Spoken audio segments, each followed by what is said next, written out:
Efésios capítulo 5, a partir do versículo de número 22.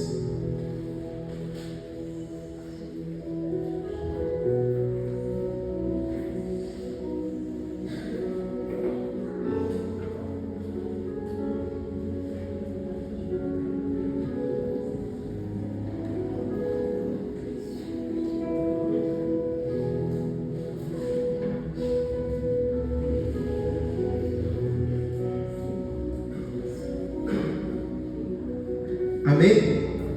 Efésios capítulo 5, versículo 22, diz assim a palavra: Esposas, que cada uma de vocês se sujeite ao seu próprio marido, como ao Senhor, porque o marido é o cabeça da esposa, como também Cristo é o cabeça da igreja, sendo ele próprio o Salvador do corpo.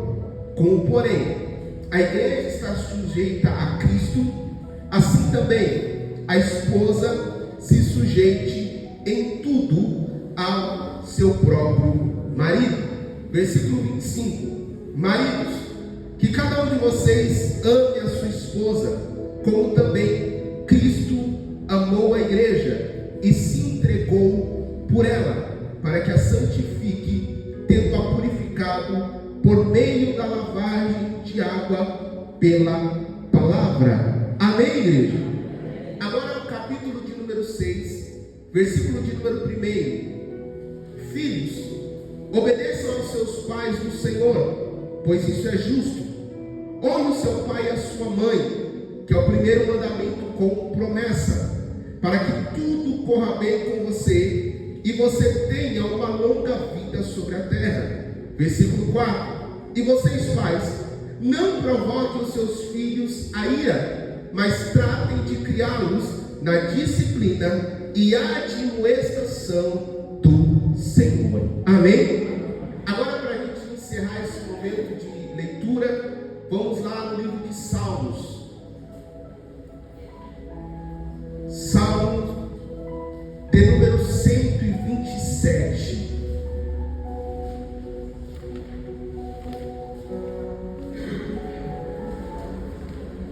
Salmo 127, versículo ou verso de número 3. Salmo 127, verso de número 3 da palavra, vai dizer assim: Herança do Senhor são os filhos, o fruto do ventre, seu galardão. Versículo 4: Como flechas na mão do guerreiro, ou na mão do valente, assim são os filhos da sua mocidade. Amém, igreja? Esses textos desta manhã que nós lemos vão nortear esta palavra hoje, porque nós vamos tratar dos assuntos mais importantes da nossa vida. As coisas mais importantes da nossa vida não são as conquistas dessa terra, não é aquilo que a gente comprou com dinheiro, não é aquilo que a gente realizou. Dos maiores tesouros da vida de qualquer pessoa é a sua família, é a sua casa. E hoje nós vamos falar do bem mais precioso que nós temos na terra, que é a nossa família. Sentado mesmo, inclina a tua cabeça, vamos falar com Deus, vamos falar com o Senhor. Pai amado, Deus maravilhoso, Deus bendito e Deus querido, eu te peço nessa manhã, Senhor, que o Senhor possa falar conosco. Senhor, ministra-nos com a tua palavra poderosa e majestosa. Que essa palavra, Senhor Jesus, transcorra os nossos ouvidos e penetre na nossa alma e no nosso espírito, para que entendamos e compreendamos aquilo que vem de ti, Senhor. Tira todo mau entendimento, todo embaraço, toda distração, Senhor. Aquilo que vem para tirar a palavra do nosso coração, Pai. mas que ela seja plantada na terra boa, que é o coração da tua igreja. Assim, Pai, nós oramos, te pedimos e já te agradecemos. Amém e graças a Deus. Amém. Você pode aplaudir bem forte a palavra do Senhor Jesus.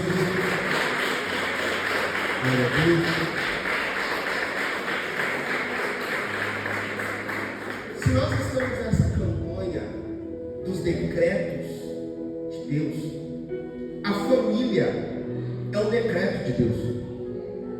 O mundo, a humanidade, começou com uma família, um homem e uma mulher, porque isso é uma família, um homem, uma mulher e os seus filhos.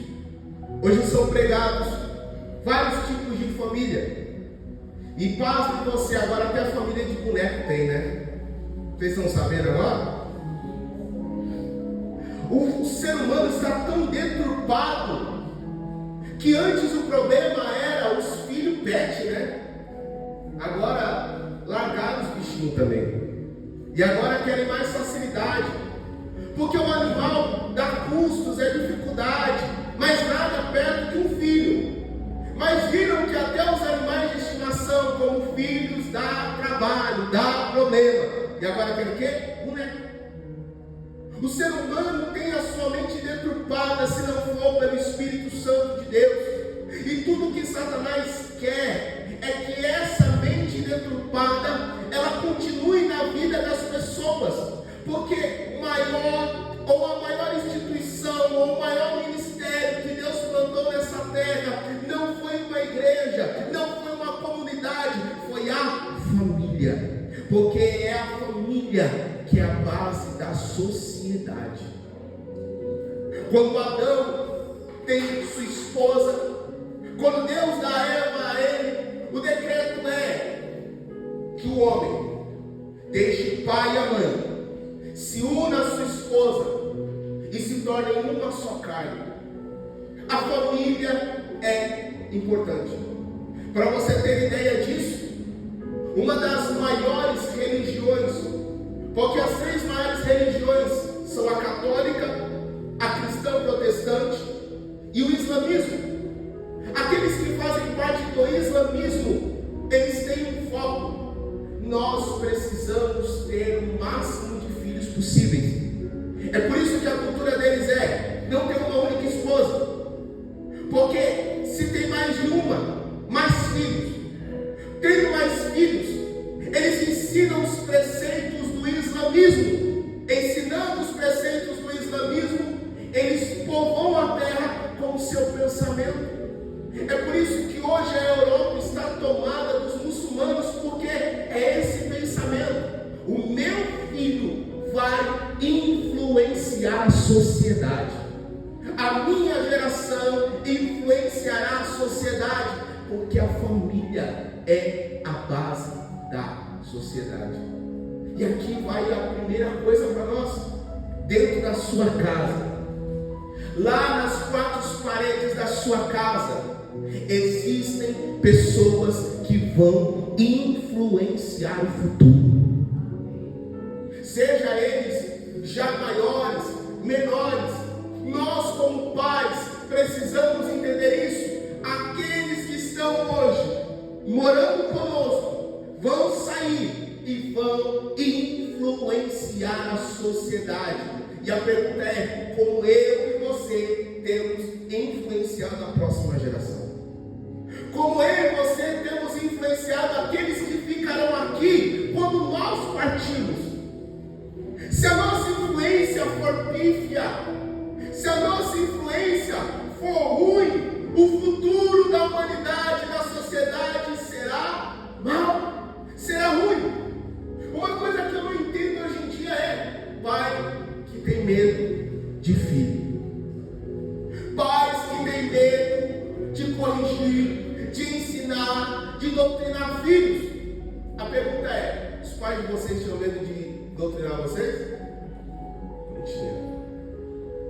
Por que a nossa geração foi uma geração que deu tão bem, mesmo com muita dificuldade? Porque a gente foi ensinado no berço a respeitar, a honrar E muitos aprenderam em casa a adorar a Deus. Por mais que a nossa cultura brasileira seja uma cultura católica, mas muitos conheceram a Deus no catolicismo. Por quê? Domingo não se falta na missa.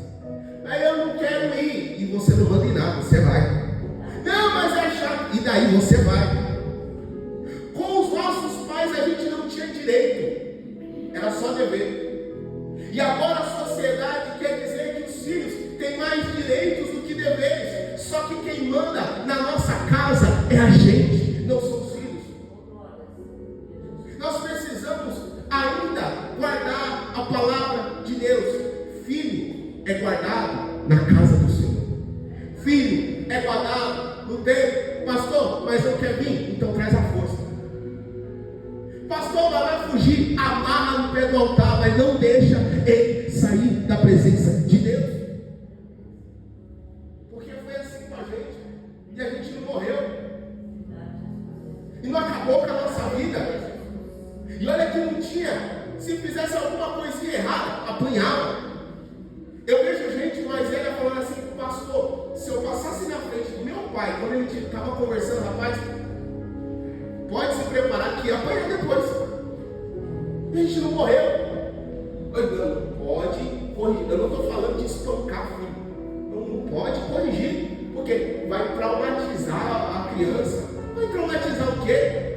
Vai traumatizar se meu filho for para o mundo e começar a usar droga, mais influências, começar a beber. Isso vai destruir a vida do meu filho. O que eu faço de bem para ele não vai traumatizar, mas vai colocar ele na rota correta. É por isso que eu quero começar essa palavra no Salmo 127. Por mais que foi o último texto que nós lemos, eu quero começar aqui, porque esse é o assunto mais tranquilo hoje. Os filhos são flechas na mão do valente. A Bíblia já deixa claro: só torna filho flecha quem é valente. A flecha, ela não nasce flecha, ela é um tronco de madeira bruto. Ela precisa ser trabalhada, ela precisa ser moldada, ela precisa ser feita para se tornar flecha. E os nossos filhos são flecha, porque toda flecha é criada para atingir um alvo. Eu não sei se você consegue entender isso. Teu filho não nasceu para não ter um propósito nessa vida. Teus filhos nasceram para ter um alvo e um propósito. Deus conta com você, meu irmão e irmã, que aqui está, que já tem filho, que vai ter filho. Deus conta com você para você tornar os teus filhos flechas, pessoas com propósito, pessoas com alvo. Agora imagina se na fabricação da flecha, aquele que está construindo a flecha, está fazendo a flecha, constrói a flecha torta. Aquela flecha não vai conseguir atingir o alvo. Ela não vai conseguir acertar o alvo. Então, se a nossa educação aos nossos filhos for torta, eles não vão conseguir atingir o alvo. Semana passada, quando pregava no Dia das Mães, falava que o primeiro contato de todo ser humano é com a sua mãe, desde o ventre até o momento do nascimento. É o primeiro toque de afeto que a criança vai receber depois de sair do ventre.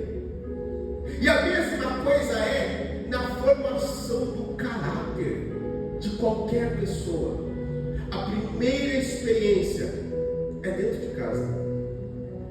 Se nós somos igreja de Cristo, a pergunta que eu faço para você hoje, sem distinção, sem preconceito, sem nada, é: qual é o exemplo que os seus filhos têm ou tiveram dentro de casa? Porque talvez você diga assim: pastor, olha, e aí o que se esperar? Agora, se você disser assim, pastor, o meu exemplo foi bom. Teu filho nunca pode dizer assim, não fui ensinado, não aprendi. Aprendeu, só não quis ouvir. Você moldou a flecha, mas ele decidiu seguir um caminho diferente e errado. Nós não podemos ser pais. E agora eu falo para a geração dos filhos mais novos e aqueles que ainda terão filhos. Nós não podemos perder a valentia dos velhos pais. Continuar corrigindo, ensinando, exortando e trazendo admoestação aos nossos filhos.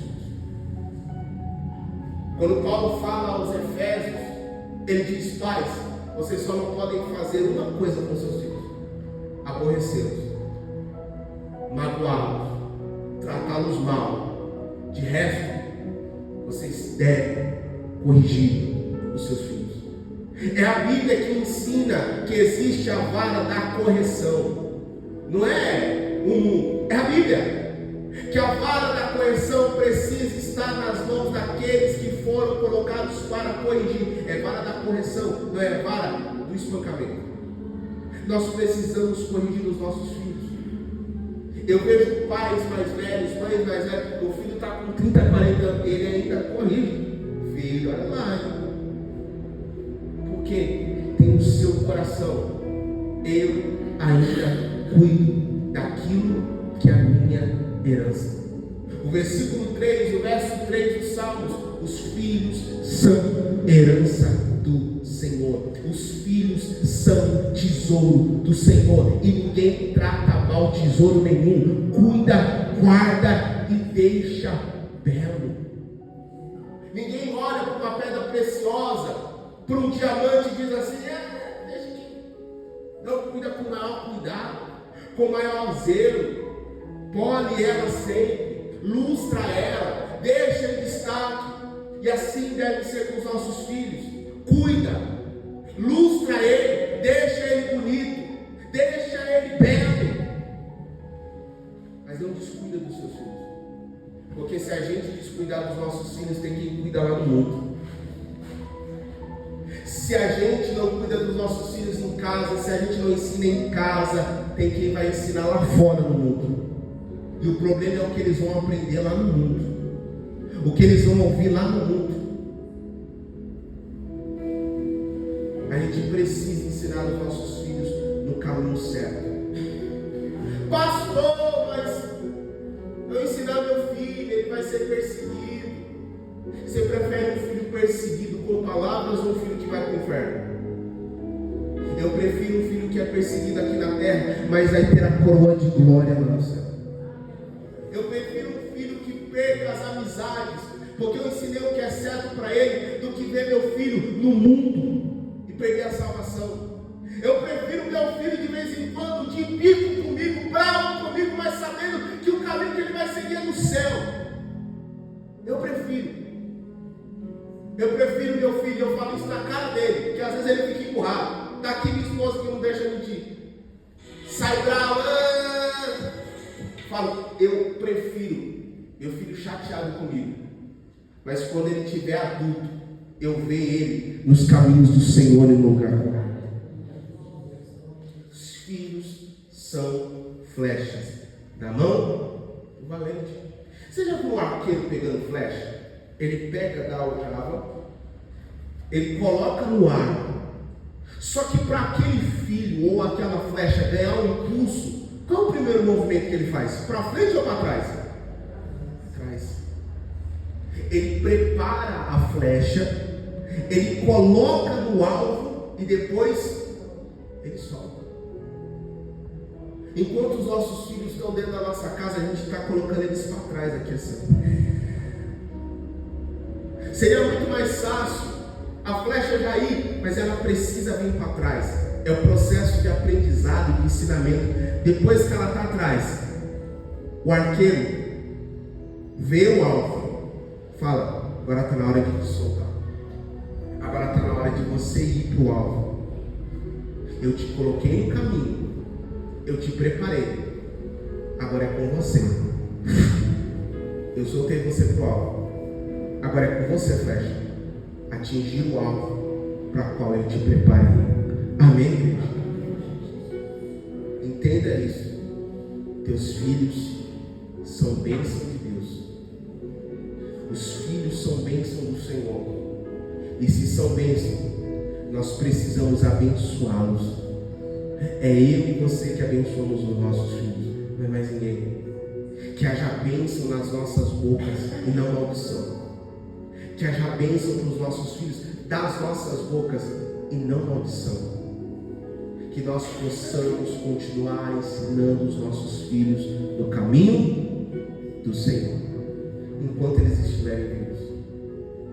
Porque a Bíblia vai dizer no livro de Jó: enquanto a vida ainda há esperança. Enquanto os nossos filhos ainda estão vivos, sempre haverá esperança. Você, pai e mãe que está aqui, talvez não tenha os seus filhos no caminho do Senhor. Enquanto eles estiverem vivos, ainda há esperança. Não perca a esperança. Pastor, mas meus filhos passaram dos 50 e não adianta mais. Ainda há esperança. Ainda há esperança. E pai e mãe, ora e busca até o fim. Enquanto a vida, ainda haverá esperança. Amém? Você pode aplaudir a palavra do Senhor.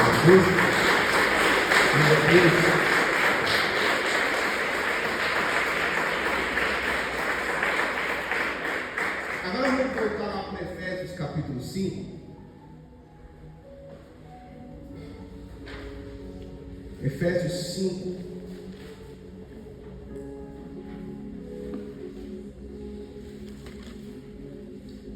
Lá a partir do versículo 22. Olha que maravilhoso. A primeira igreja foi uma família. Quando foi? Adão, Eva, Caim e Abel. Porque a gente nunca para para pensar, mas quem ensinou Caim e Abel a sacrificar o Senhor? Foi Adão, foi Eva. Eles ensinaram assim, faça isso, porque Deus vai se agradar. Primeira igreja, primeiro culto, foi com uma família. Primeiro culto foi o jardim. Então tudo começa na família, na casa. Aqui nós que estamos reunidos, nós somos um pouquinho de cada família. Nós carregamos a nossa família no nosso coração. Se a família é a base da sociedade, essa base é formada por duas colunas. Quantas colunas? Duas colunas, ou dois alicerces. Um marido e uma esposa. Um pai e uma mãe. Isso é família à luz da Bíblia. Homem e mulher. E aqui que começa a coluna, o alicerce, o sustento de uma família. Agora vamos lá. E eu acho que Paulo, com toda a inteligência dele, ele foi certeiro em começar a falar sobre a família a partir da esposa e do que ela precisa fazer. Em vez de falar primeiro com os maridos, ele fala primeiro com as esposas. E eu vejo que ele faz de forma sábia. Olha lá, Efésios 5, 22. Esposas, que cada uma de vocês se sujeite, ou seja, submissa ao seu próprio marido, como ao Senhor. Porque o marido é o cabeça da esposa, como também Cristo é o cabeça da igreja, sendo ele próprio o salvador do corpo. Agora olha o versículo 24. Como porém a igreja está sujeita a Cristo, assim também a esposa se sujeite em tudo ao seu próprio marido. Quando a gente olha esse texto, e as irmãs já ficam empolvorosa. Lá vem o pastor. Quem estava semana passada, eu falei um pouquinho disso. Esse texto dá base para muita coisa errada, de pensamentos errados. Isso daqui é usado por pessoas que não têm discernimento do Espírito como uma coisa errada. E eu creio que Paulo começa a pregar, começa a falar, primeiro com as esposas, de propósito. Porque desde sempre, ser humano é ser humano. Imagina, ele envia a carta aos Efésios, aí está lá, o pessoal lendo, pastor lendo, falou, tem uma carta de Paulo, e ele detalhou, ele começa a falar esse verso 22, 23, 24, aí os maridos começam com a esposa lá, tá vendo? Aí o Paulo falou mesmo com você, não me obedece não, fica lá em casa, dando xilique, isso e aquilo, os maridos, tudo feliz. Paulo é do nosso time. Paulo, agora eu gosto do Paulo. O Paulo fala a verdade. Se eles eram crente pentecostal, começa aquele, né? Fala, Deus! Fala, Senhor! Falta cutucar a esposa. Mas aí, ele traz o versículo de número 25. Ele diz assim: maridos, que cada um de vocês ame a sua esposa como Cristo amou e se entregou por ela. Então é uma via de mão dupla. Casamento é uma via de mão dupla. A esposa é submissa, o marido entrega a vida por ela. Amém, igreja?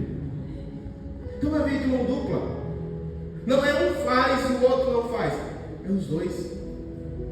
Semana passada eu falava que a mulher ela submissa ao homem, porque submissão é alguém que está embaixo de uma missão, de um propósito. Agora existem muitos maridos que querem uma esposa que está do lado dele, submissa, mas que não tem propósito nenhum na sua vida. E aí se torna fácil chegar à esposa e dizer assim: você tem que ser assim. Só que ele não consegue ser o que a esposa precisa. Porque se a mulher é submissa, está debaixo da autoridade do marido, o marido entrega a vida por ela, como Cristo entregou a vida pela igreja. O amor de um marido, o amor de um esposo é um amor sacrificial, é um amor de entrega, é um amor de se doar.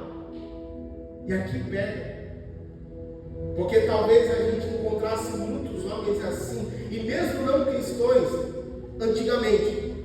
Hoje em dia eu não sei o que está acontecendo com os homens, gente. Sinceramente, está vindo uma leva aí que, pelo amor de Deus, as meninas que ainda não casou, vocês oram muito para Deus, viu? Porque a leva que está vindo aí está terrível. É uns homens, gente, que é pior que mulher. Como assim? Rapaz, se você falar um pouquinho mais alto com ele, ele está chorando. Não aguenta a primeira briga no casamento. Primeira discussão que a mulher chegava lá, porque não sei o que ela ele tá, não, vai para baixo da saia da mãe. Eu que minha mãe não fazia isso comigo. Ai, gente, eu não sei, tem uns meninos aqui, vocês não sejam assim não, viu? Pelo amor de Deus. Também tem que ser aquele homem bruto? Também não. É homem. Amém? É homem. Porque a tua mulher não é obrigada a te cuidar como filho. Você não é filho dele, você é esposo. E é o marido que cuida da família. Isso daqui não é só com dinheiro, não. Porque tem muito homem que fala assim: já dou dinheiro, é o suficiente. Não. É cuidado, é amor, é segurança. E às vezes a gente encontra homens que nunca pisaram o pé na igreja, que entendem isso mais do que os que estão na igreja. Tanto é, eu já falei com a minha esposa aqui, eu amei aqui a igreja porque eu vejo um monte de homem aqui e que está firme aqui na igreja, vem quarta, vem sexta, vem domingo, e isso está em escassez. Porque deveria ser o contrário, não deveria ter mais homem do que mulher na igreja. Porque é o homem que tem que colocar a mão na consciência e dizer assim: eu preciso guardar minha família e minha casa. E o papel está invertido. São as mulheres que se expressam e falam assim: a minha família precisa de Deus.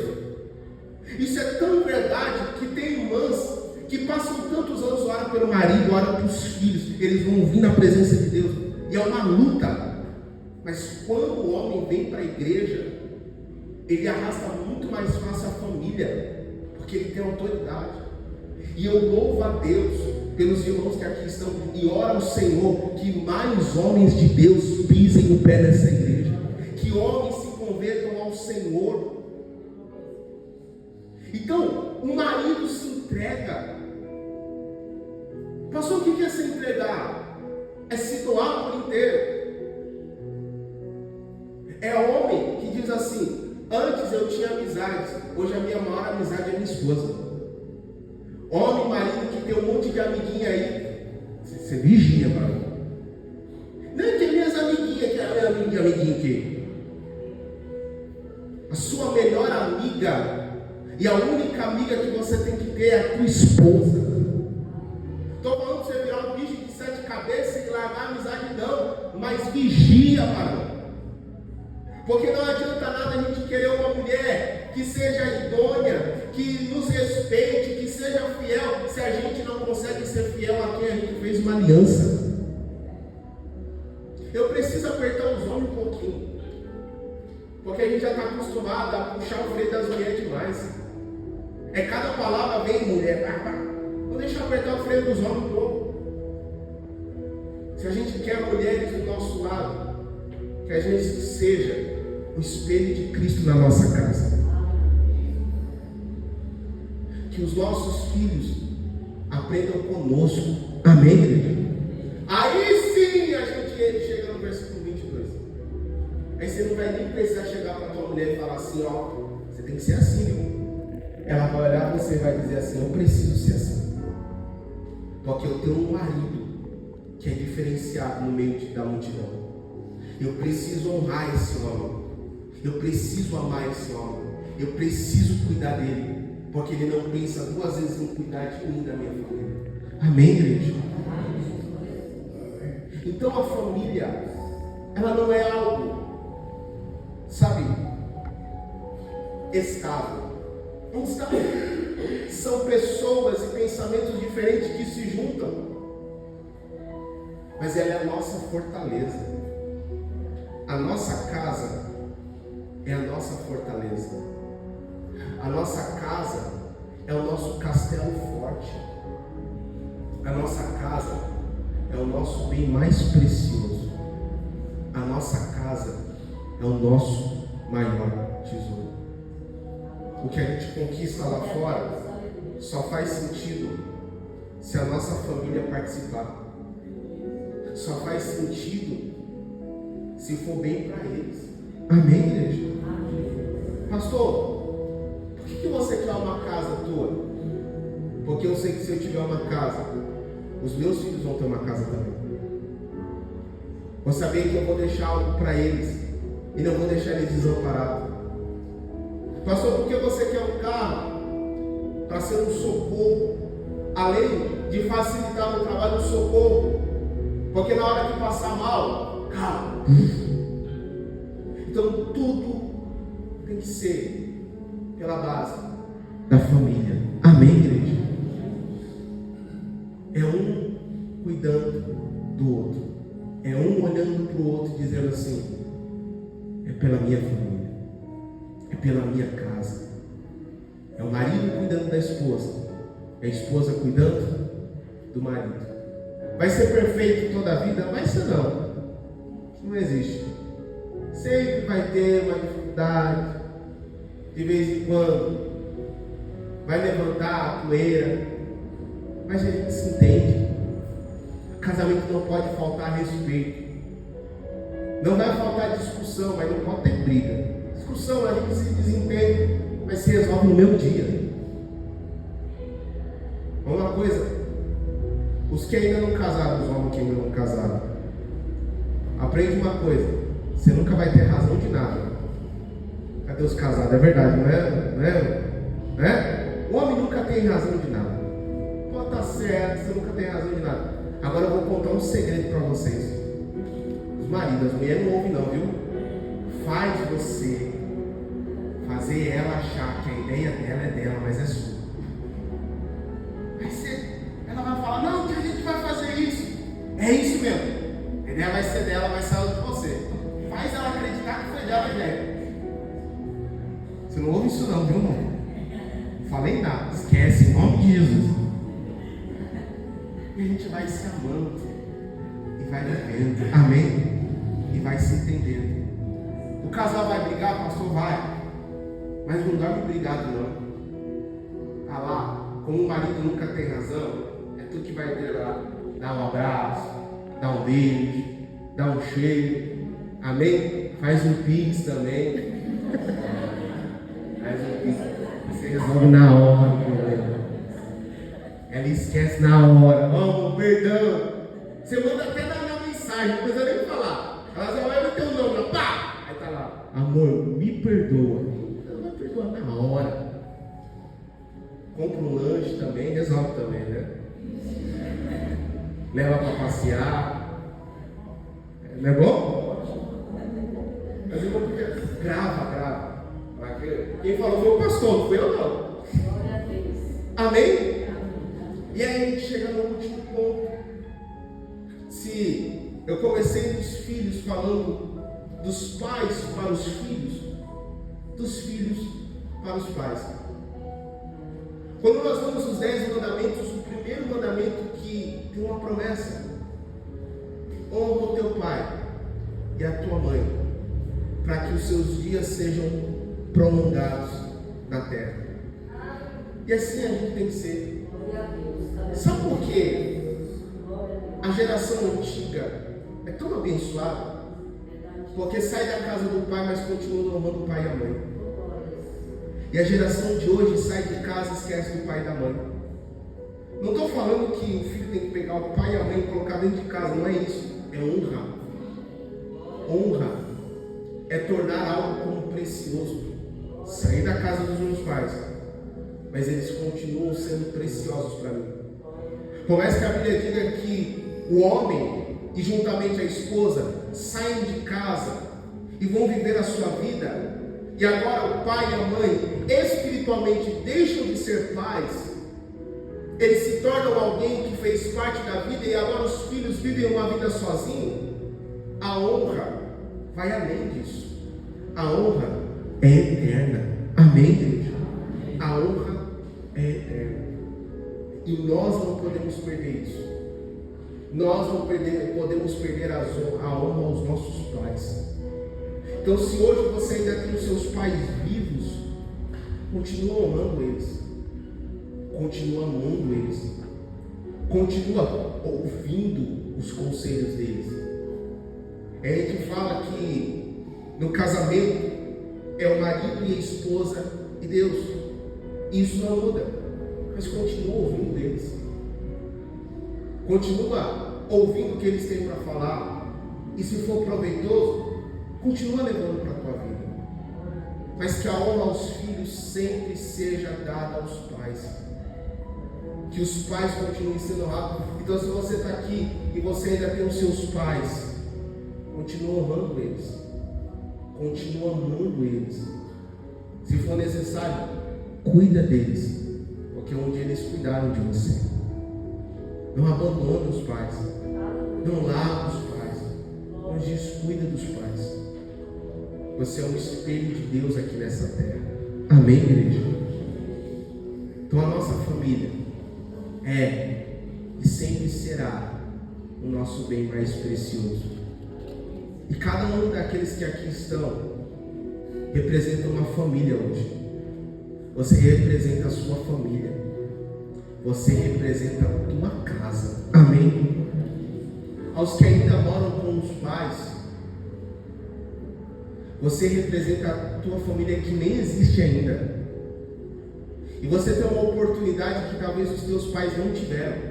Começar a família debaixo da graça de Deus. Porque infelizmente teve muitos que não formaram a família debaixo da graça de Deus e da graça do Senhor. Você está tendo essa oportunidade. De antes da sua família existir, antes do teu marido chegar, da tua esposa chegar, dos teus filhos virem à existência, já entregares nas mãos do Senhor. É por isso que o texto de Josué é tão lindo. O texto de Josué, quando ele diz assim: eu e minha casa serviremos ao Senhor, Não é uma profecia, é uma constatação. Ele chega para Israel e diz: vocês decidem se vão seguir o Senhor. Eu e a minha casa serviremos ao Senhor. Ele não está trazendo uma profecia de algo que ele crê que vai acontecer. Ele chegou dentro da casa dele e falou assim: ó, eu vou falar com o povo de Israel para ver se eles querem servir ao Senhor. Só que aqui não tem escolha não.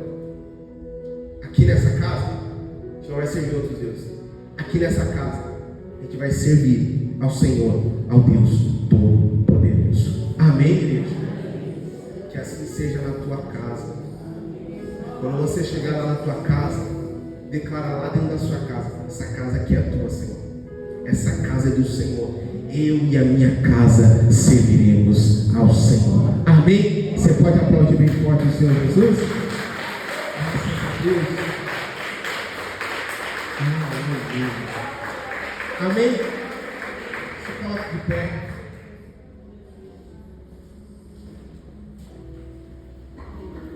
Vou pedir para você sair do teu lugar, vir aqui na frente.